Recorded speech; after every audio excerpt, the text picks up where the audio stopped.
bring in people from both sides of the aisle who are going to have to try and find a way forward. Congressman Peter Welch, Democrat from Vermont. Congressman Steve King, Republican from Iowa.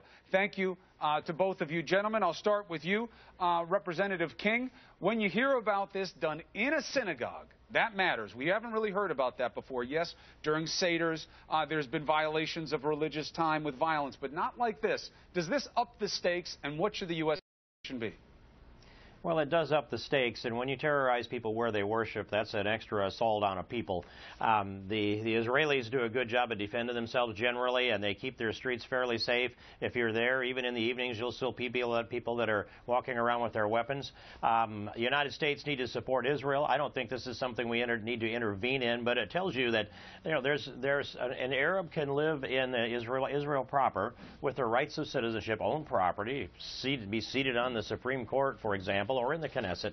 I think the Israelis have been very tolerant, and they're being attacked by the other side. They needed the fence to protect themselves. I'm not sure how they got in and how this happened. I understand that they were residents that got armed inside, so I don't know enough yet at this point. Do you think there's a role for the U.S., Congressman Welch, about trying to somehow modulate what is the heavy-handed response from Israel, or do you think they just stay out? Well, obviously, the government has to be the one that's primarily in charge of maintaining the security for its own citizens. We would certainly have that response. We do have that responsibility here. But the United States is very involved. We've been very engaged, obviously, in supporting Israel, but we've also been very much engaged in trying to promote a peace process. This is an appalling incident. Steve King is right about that, attacking people in their place of worship.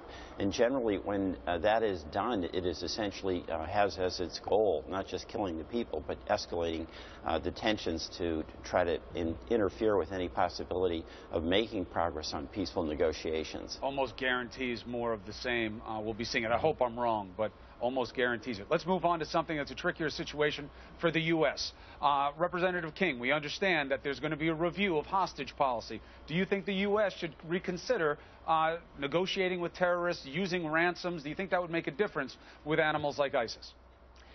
I'd say no, it wouldn't make a difference. If you negotiate, if you pay ransom, you're going to get more hostages taken. There'll be more kidnappings.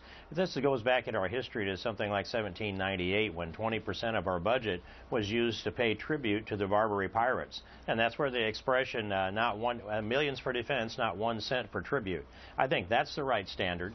And I do think, though, that they need to improve their coordinations between the agencies and do other things possible to help get these hostages free. I'm afraid this is not the last beheading we will see.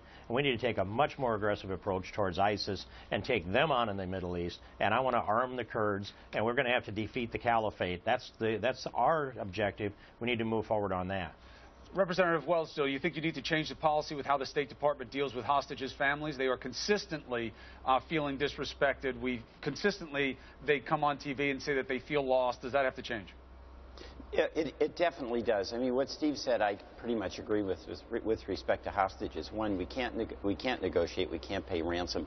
But number two, we do have to be as compassionate and as open and as accommodating to these families that find themselves in this incredibly tragic situation. And what you've seen, this is new for us. So you've had a bunch of different departments that have had their responsibilities and haven't been trained to figure out how to deal with these families in enormous stress. So having this review and basically, I think, having coordination in probably a single point of contact that can give real answers in real time, as much as we know, to these families will give them at least some solace that government hasn't forgotten them. That would be great, and I am dizzy with excitement that you two gentlemen are agreeing so much. I hope it carries into the next topic. We'll see. The Keystone Pipeline, Congressman King, give me the case for why this is good for America. Well, I can think of no reason why it wouldn't be good for America. There's a tremendous amount of oil up in the oil sands in northern Alberta. The Canadians have been negotiating with the Chinese. They're going to pipeline to the west of the Pacific Ocean and put that heavy crude oil on tankers and ship it over to China to refine it, unless we build a pipeline down through the United States to a refinery on the Gulf Coast. You can build pipelines safely all over this country. I may be the only member of Congress that's actually built pipelines. And by the way, we aren't worried about polluting the Ogallala Aquifer going through Nebraska. If you look at the safety of the Alaska pipeline, which carried about 2 million barrels at its peak, 2 million barrels a day, There's been minimal environmental impact on that pipeline. Our technology is so much better. We can build this so that it's safe, creates about 40-some thousand jobs. It's an economic stimulus to our country. And by the way, even if some of that oil or even all of that oil gets exported, the Canadians are going to export it anyway, and we have a chance to keep it here and buy it. They're going to sell it to the highest bidder, so all we have to do is put in a bid. Congressman Welch, you're smiling, but I say it's not an agreement. No, I don't agree. There's two issues. One is the oil, but the other is the process, and that's really what we're talking about here. When you do have a major pipeline, there is a process that is followed, and essentially what Congress has done is acted as like a planning board, and with 535 of us here, we're acting as though we can exempt this project from the standard review process. Secondly, we're giving an earmark, in effect, to TransCanada, saying that they, unlike other companies, don't have to pay into a mitigation fund in the event there is an environmental spill. And then third, this is really about politics. We've got a Republican in the House who's running for the U.S. Senate in Louisiana. We've got a Democrat in the Senate in Louisiana running desperately for re-election. And this is all about trying to give one or the other of them an edge up. And that is not the way we should be making a decision on a major pipeline that is going through environmentally sensitive areas. All right, those are the two sides on that position. We'll see what the president does. He's expected to veto it, and then we'll have the next round of discussion about whether it moves forward over that veto or not. Last issue, immigration. Do you think, Congressman King, you came on this show and you created some controversy when you said that all these families were so worried about their young girls that they were sending up here, that they were preparing them to be raped. And a lot of people were very upset about that comment, but at least it showed that you had some sensitivity to the plight of these families. Do you think there's a chance that the Republicans and their Democratic brothers and sisters can get together and do something to help these families so the president doesn't have to use his executive order? Well, the president is never going to have to use his executive order, but I would say to the families that were upset about what I had to say about their vulnerability to rape, what I delivered was what I learned down there from caregivers. And we should be upset, all of us should be upset about a circumstance where families would send their daughters up with a 30 to 70% chance of being sexually abused on the way. That's appalling for me. I can't imagine doing that with, say, one of my granddaughters. But there is a chance that we can get together on some of this. The House passed a pretty good border security bill on August 1st. That sits there yet. The Senate could take that up during this lame duck session. Doesn't protect those families.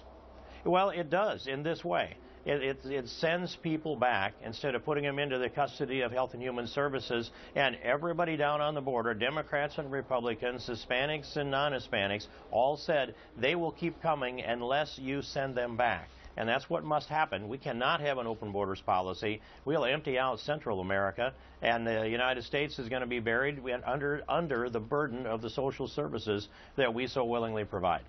Final word, Congressman Welch, on this issue.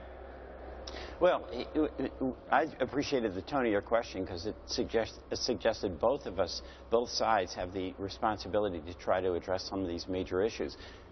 Immigration is a big deal in Vermont. We've got farm workers who are really essential to milking our cows. We've got high-tech folks that can't get H-1 visas to provide skills that we really need. And then we've got all these kids, many of whom were born here when they were 2 years old. They want to go to college, and they have to come out of the shadows. And I think we've got to get together, and I really appreciate the fact that the president is pressing the issue. We should work on this and get it done. Well, there's a lot of families at risk, and you know what happens when you separate kids from their parents. It's horrible. And those big employers who are hiring all those people, you don't hear enough from you guys down there in D.C. about how you're going to go after them. But Congressman Welch, King, always good to have you on New Day. Thank you for having good debate about it today. Appreciate it. Thanks, Chris. Thank you.